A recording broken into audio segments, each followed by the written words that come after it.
everyone, and good afternoon. I hope you had a good day. I'm really happy. So I'm smiling a lot today because I actually just finished an interview with a former client. I'm going to be sharing that in the weeks ahead, but it was a really great interview because the person is an IMG, attended a Caribbean medical school, and the interview will be very useful to people who attended an offshore school. So for people who are from offshore schools, because this individual went to an offshore school, but the person is also familiar with what FMGs who go to public medical schools have to deal with, and just shared a ton of really amazing information about medical school itself, and then residency, and then fellowship. So I'm going to be excited to share that with you. It was just a really productive day. Yeah, I have this pen that says slay the day, and I feel like today I definitely slayed the day. So I'm excited. But before I wrap up the day, actually, I wanted to talk with you about how to get residency programs to see your value. A really important topic, because if people don't see the value, they're not going to move forward. So I've had a former client of mine say to me, very opinionated person, that there is nothing I can write that a program director or that a program has not read before. All right. Love people with an opinion. Person believed, maybe even still believes this wholeheartedly. Of course, needless to say, memorable essay, I do not believe this at all, and there is tons of proof to the contrary. I had actually said, but I probably will forget, so if I put the phone down, that I was going to share this later on, but I can probably share it earlier up in this live broadcast. You can definitely see it right here. How I know this is not true, because I get messages like these every year as people are out there on the interview trail. So the person tells me what program they just got back from, and they say the PD said he chose everyone there basically because of our personal statement. He said if it doesn't speak to him, you won't be chosen, right? Things that speak to people are not things that they read every year, right? People who are memorable are not people who are writing things that people have read 100 times before. You're memorable for a reason, because people have not read what you've written before. So if you've never met me, thank you for tuning in. My name is Shauna K. Lester. I'm the founder of Memorable Essay. I'm also the creator of the IMG Residency Match Application Accelerator, through which I help ambitious IMGs stand out in the match process and get into the program that they want to, so that they can have the medical career that they want, right? So I'm helping you to stand out, and the goal, of course, is to be able to practice medicine on your terms. So talking about how to get programs to see your value, and for people who believe that there's nothing that they can write, say, or present that a program has not heard before, which is just not true. I'm going to talk about how that comes to be, basically. So some of the things that I had, because people have said these things to me before, is, some people, you might not have these excellent medical school grades, so you feel like you're not going to stand out as the next biggest, baddest superstar, right? Because your med school grades just do not show that.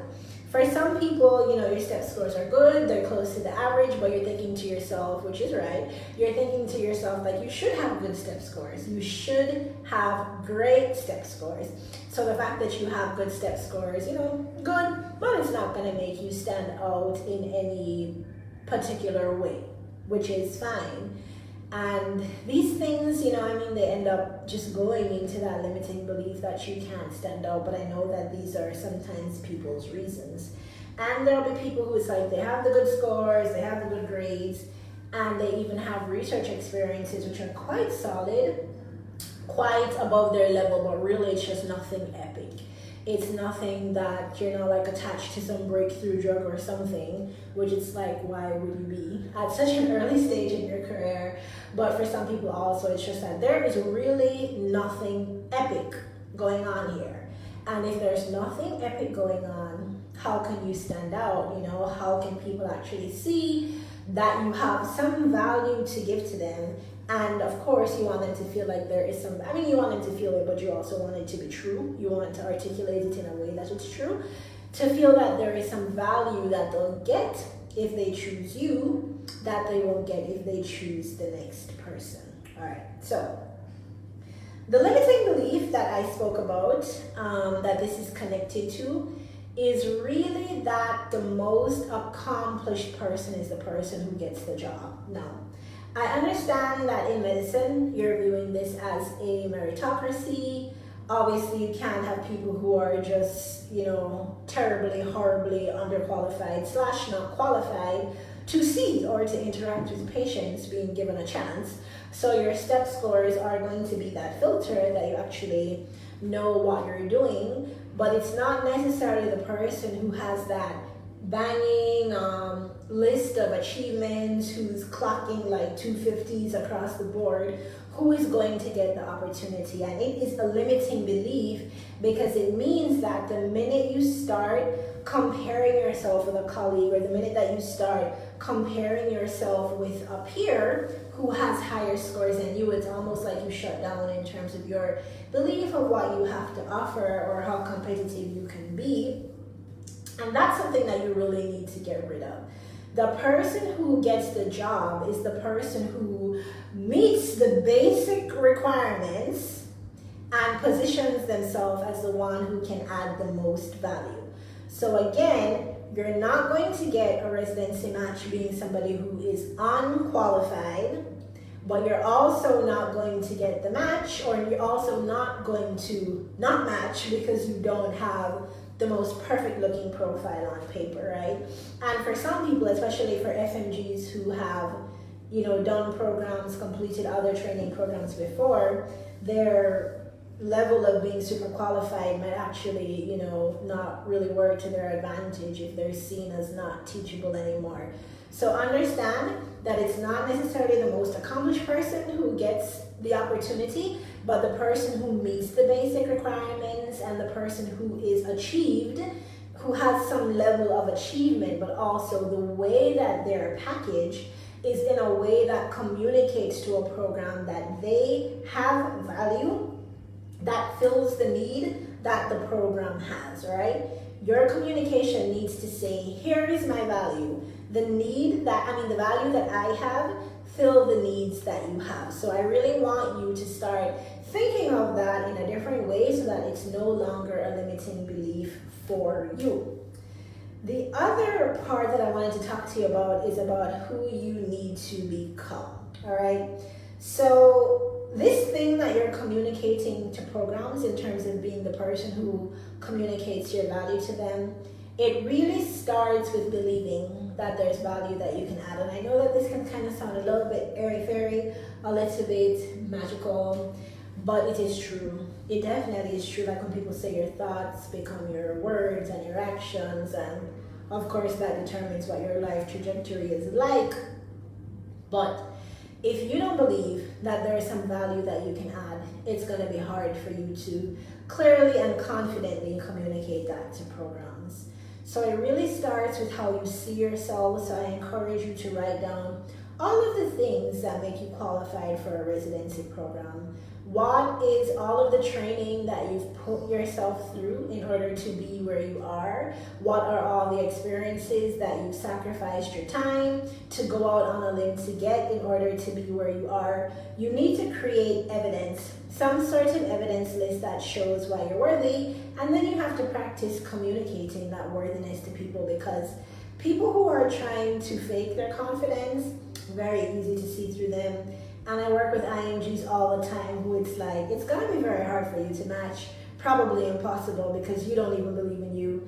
And if you don't believe in you, it's very hard to get people to believe in you.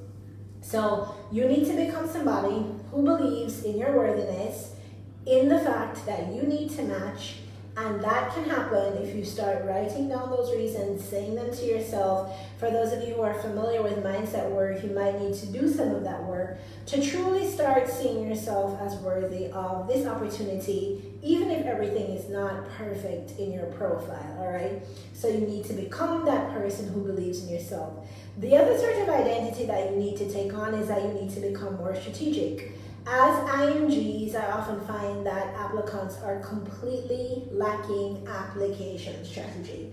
There is no way that you, as somebody who probably barely passed step one, if let's say, for example, that's definitely not all IMGs, but that's definitely some people's story. If you barely passed step one, you can't be trying to make the same strategy work for you as somebody who has an amazing step one score, right? If you're somebody with very limited US clinical experience, how on earth are you going to have the same strategy as somebody who's like done 10 rotations all across the United States?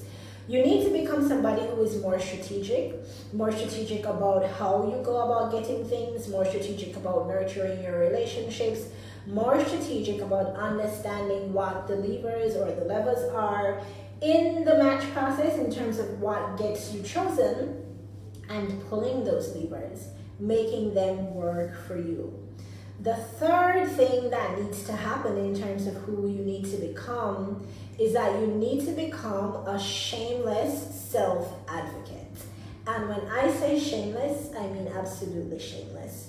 So I don't mean somebody who is annoying. You know those people who are so annoying because they're on hot air, they're reminding you all the time about what they bring to the table. Not like that, because there's a time and there's a place for everything. You also don't want to be annoying. You also don't want to be somebody, no matter how accomplished you are, who makes other people feel less than. That's definitely a matter of emotional intelligence. People do not like people who make them feel badly about themselves. I'm not saying shrink, but you also need to know when, where, and how to plug the amazingness that is yourself, right?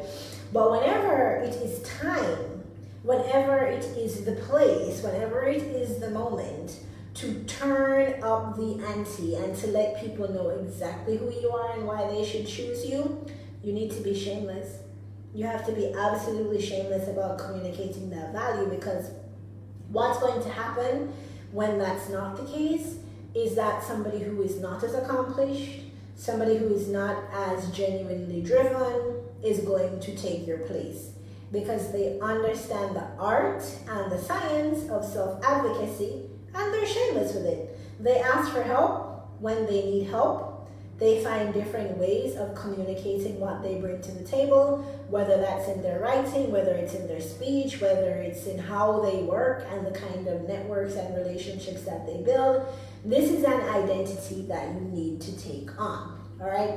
So I'm going to talk about how I can support you to do some of these things, to take on these identities, and ultimately to get the kind of application that will help you match, an application that is memorable, an application that allows programs to see the value that you bring to the table. So, in terms of how this works, the first step is to work on your strategy. So, if you're like most people, you're going to need help with that strategy part. The part of the process that really, I guess we can talk about it as highlighting your strengths and really communicating in a way that compensates for your weaknesses, right? So everybody brings strengths and weaknesses to the table, even if you don't think of them as absolute when compared to somebody else or to another applicant. You definitely have strengths and weaknesses. And so the first part of the process is really being strategic about how to play those things, how to play your cards basically with the hand that you have. So a lot of people need help with that, and so that's something that we do inside of the IMG Residency Match Application Accelerator. A lot of people really need help to nail down their messaging or their branding. So there are all of these things that you have experienced. So you're looking at all your experiences, looking at your trajectory. How do you really get these things down to like one message? That's also something that a lot of people need help with.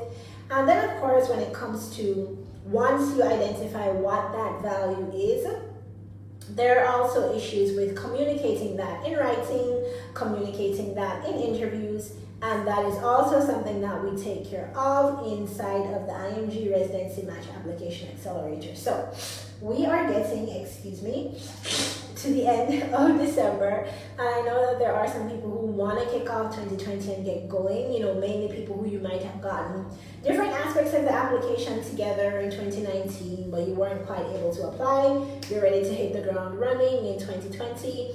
Other people who maybe you're, a little bit behind with your step exams, but you understand the value of starting early.